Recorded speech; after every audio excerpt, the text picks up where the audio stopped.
What's going on, guys? We're at Classic Firearms. We're at their warehouse. We did a previous video at their old location, but we're here at the new improved.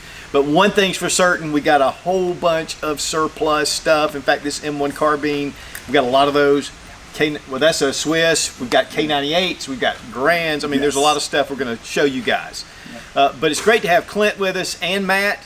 What's up, guys? And Absolutely. you need to check out their YouTube channel, Classic Firearms. I mean, it's awesome. Yeah, well, you got a pretty good one too, man. Well, I try a little bit. But, you know, talk about surplus. What's going on? Because it has thinned out some. Well, yes. So I haven't been in the industry as long as Matt has, or even with Classic for as long as Matt has. But even just in my short time and tenure here, what we've been seeing is some surplus. Every now and then we'll get like a good quantity come in, and then it's just dry for months on end. And then all of a sudden we get a small shipment of this, small shipment of that. I mean, you talk to it. You've got... Yeah, I mean, so, you know, surplus is always one of those games that people got into because it was cool rifles and they were cheaper. But it's one of those things where, first off, it's a diminishing market. There's just so much less because it's come through the market, right? But then also government regulations make it harder to bring a lot of things in. One of the things I find exciting about surplus is the idea that there are new things that are kind of surplus. So we look into new guns, not the traditional Swiss stuff or American surplus, but, you know, when you look at police trade-ins and stuff, those are always exciting to see. But yeah, it is one of those things where it's a game that's changed a lot. Right, it has. And I'll tell you what, guys, there's a lot of stuff here, but they also have all the new guns and all the new stuff. And so just remember that Classic Firearms is not just about surplus, it's about a lot of other things. But we're going to jump in here. I'm going to show you a lot of cool stuff. I've had a big time already, and so I think it's going to be pretty exciting for you guys as well. All right, guys, one of the things that I'm probably the most excited about is to see a large quantity of M1 carbines come into the country. Yeah, M1 carbines, always one of those favorite kind of small, lightweight rifles.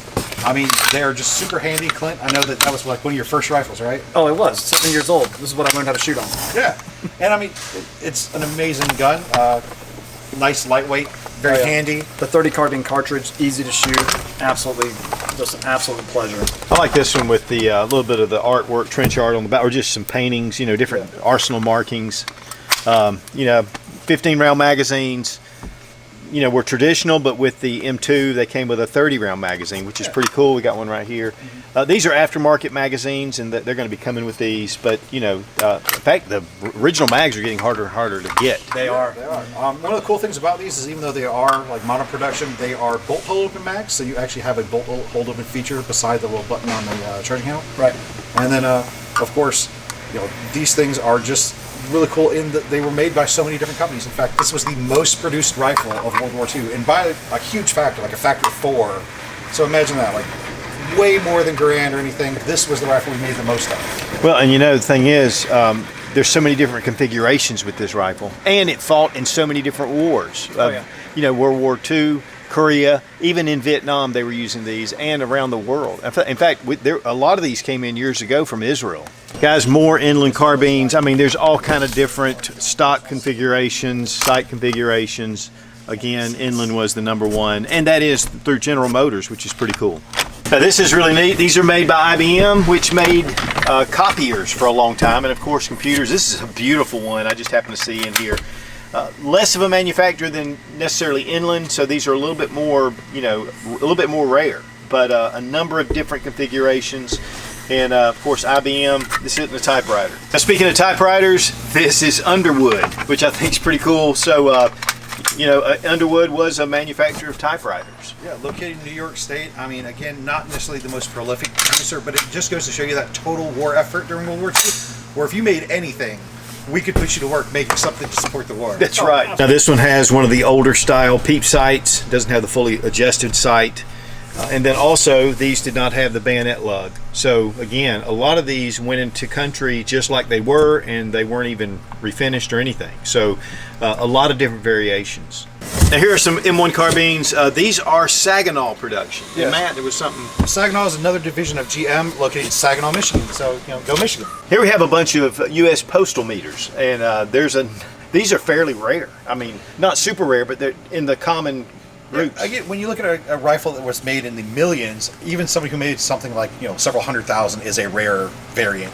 Right. And these are actually made by quality hardware. So, and this is a really beautiful carbine. But again, I mean, there's so many different models and variations. All right, guys, one thing that I'm really excited about are M1 Garands. I mean, they've been very difficult to come. Absolutely. It into. is the epitome of the surplus U.S. American rifle, right?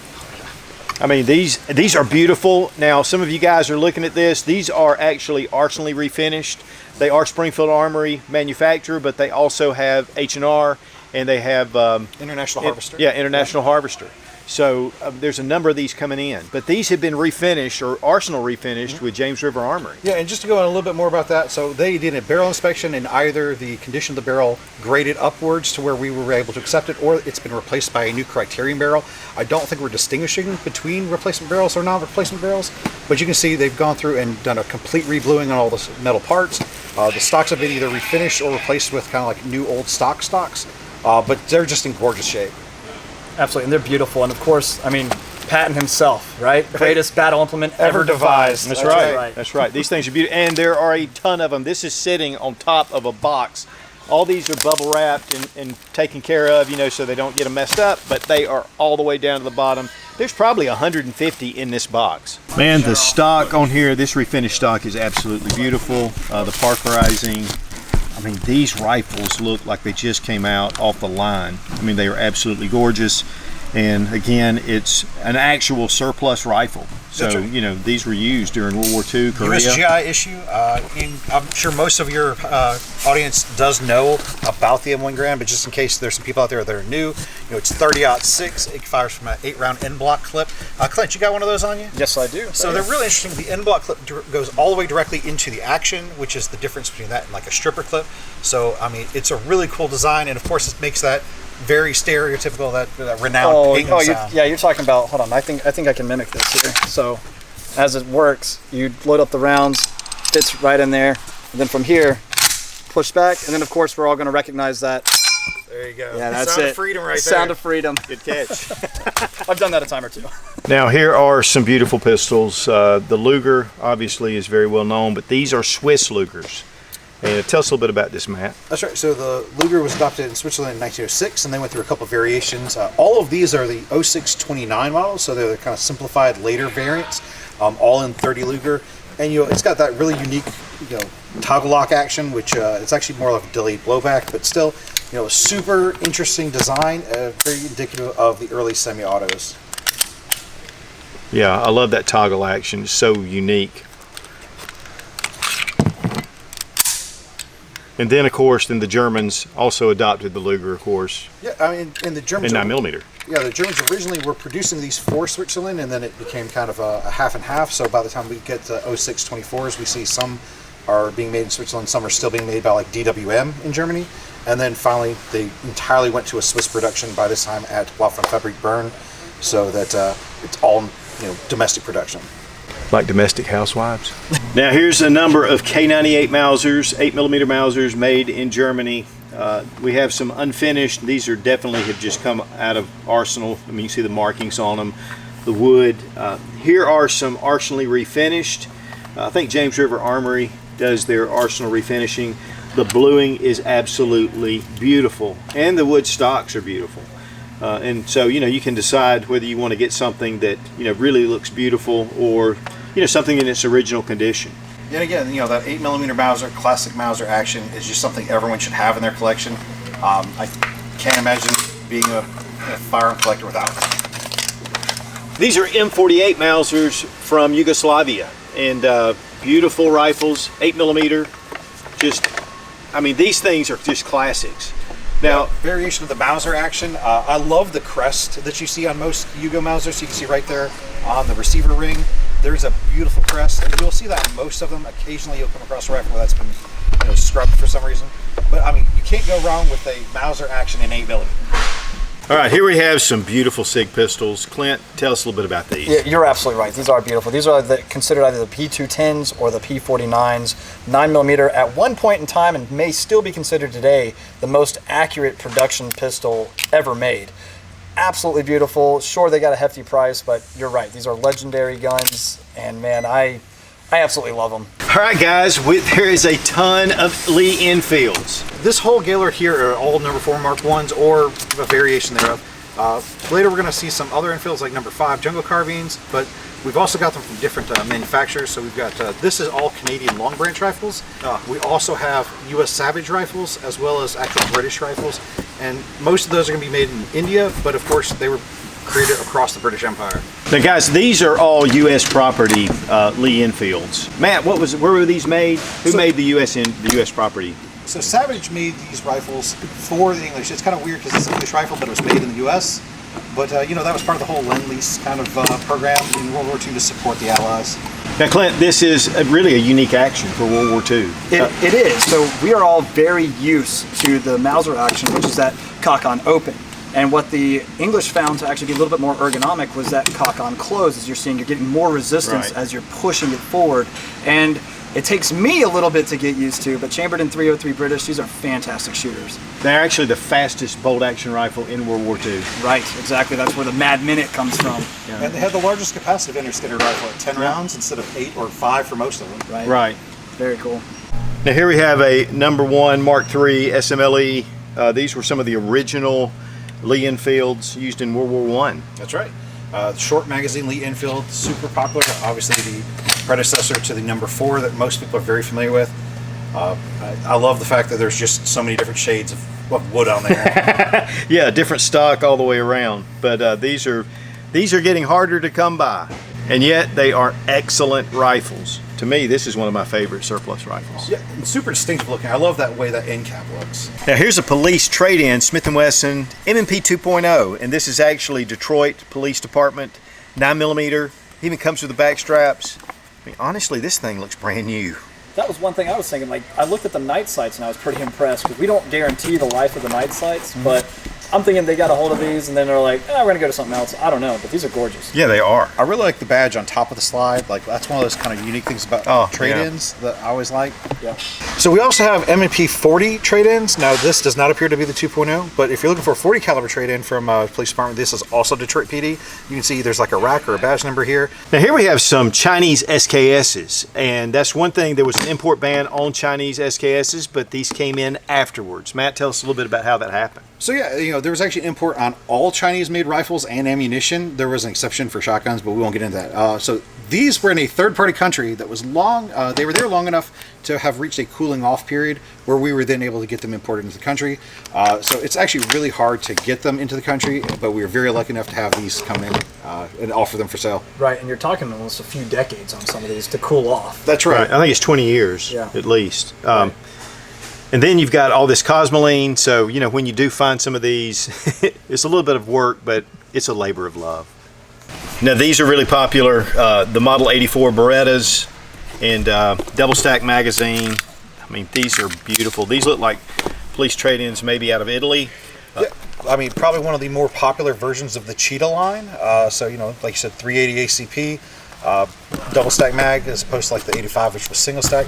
But like all Berettas, you know, it's just a really quality piece of equipment. Got a decocker safety, double action, single action. They're beautiful, and there are different conditions. I mean, this one looks like it's brand new. And then we have some that have a little bit of wear on them, but Yeah, that's what's cool about the trade-ins is, I mean, you'll get them from heavily used or look like they might be heavily used. Sometimes it's just holster wear, right? And then, of course, you can get some that are just brand new where maybe the officer never used it. I don't know. And, of course, this might be a great time to mention that, you know, the videos are kind of evergreen. They're always up. So if you're seeing this video and it's sometime significantly after when it's been shot, you know, if you come to the website, you might not see these same products. But just keep in mind that you look for the different custom options or offerings in different condition grades because it will matter. now these are pretty unique rifles. These are the Moss 4956. They shoot 7.5 French caliber. Matt, there's a couple of things about these that are pretty cool. Yeah, I think that it's really cool because it is a true direct gas impingement. So the gas comes through a gas tube here under the handguard and just directly into the face of the bolt carrier. So unlike the AR where, you know, we call it a direct impingement, but really it's causing like, you know, the insides of the bolt to cycle against each other. Also, of course, you know, the popularity of rifle grenades and rifle grenade sight launch sights, like that's just kind of one of those things that at a certain particular time in history was captivating. All countries were trying to do that. You don't see rifle grenades much anymore. Well, I'm sure that if you're on the other side that this would really captivate you in a hurry. Those rifle grenades. Here we have some Italian Carcanos, a number of different ones. These are the cavalry versions. And the M91, from what I understand, they have a lot of these, and a lot of ammo for that matter. We've These also have, got the N-block clips. They're available. right, the clips for them. I mean, that's definitely something that you're going to want with these. But this has been a real popular rifle, but made in Italy and used all over the world. But a lot of this surplus has been coming in. Honestly, one of my favorites in the Lee Enfield line is the Jungle Carbine number 5. These were shortened down for jungle warfare, and really short little carbines. These things are great. Not only do they have the old surplus, but they have some Arsenal refinished that are going to be beautiful. And these are more rare on the Lee Enfield models. All right, guys, hope you enjoyed the Classic Firearms Warehouse Tour. Yep. Clint, thank you, brother. That absolutely, was a man. great time. Really appreciate it, Matt. I hope you Thanks enjoyed for it, all man. the info. Are you kidding me? Yeah. I'm holding an M1 carbine. I mean, what better day can you have? Well, you also heard a couple of Grand pings. I mean, Yeah. I think people love that. So, So again, check out Classic Firearms. Check out their YouTube channel. Great content. I Thanks, mean, you man. guys are putting out some great stuff. And also, just check out a lot of their new stuff that they have coming out as well. They carry all the modern firearms, but when they have the surplus come in, it's surplus heaven. yes, it is. Be strong, be of good courage. God bless America, And long live the Republic. Woo!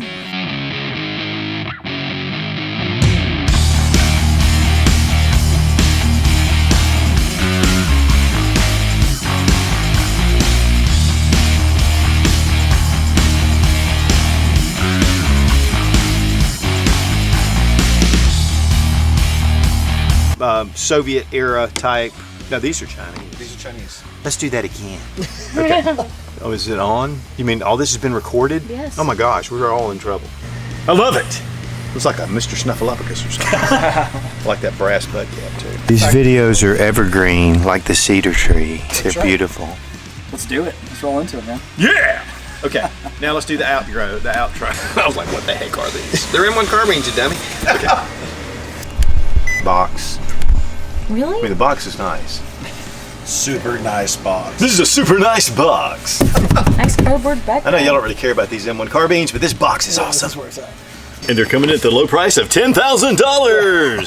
So this right here, you can probably buy Classic.